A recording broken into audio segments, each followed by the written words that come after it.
Ito sample lang to. Kunyari ito yung fairings. Gagamitan ko siya ng drill.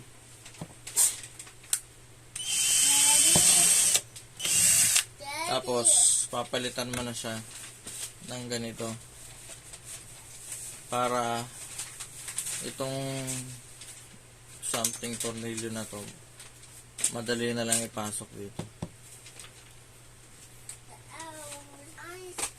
Ito na yung para sa pang thread.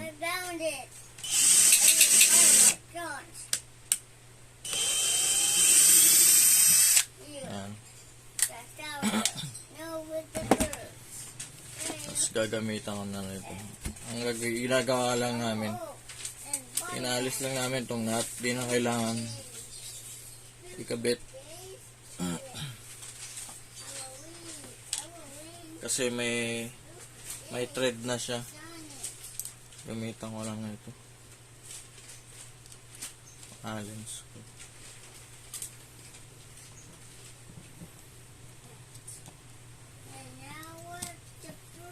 Kasi kung wala yung pang thread, mahirapan ka pa para ipasok to. Pero ito, kailangan mo ng pang thread. Madali lang siya. Mas-screw sa loob.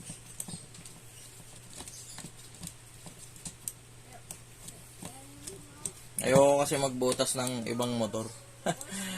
Iba pa rin pag sarili mo yung gamit, tapos ikaw magbubutas. Kasi sa'yo naman yun eh.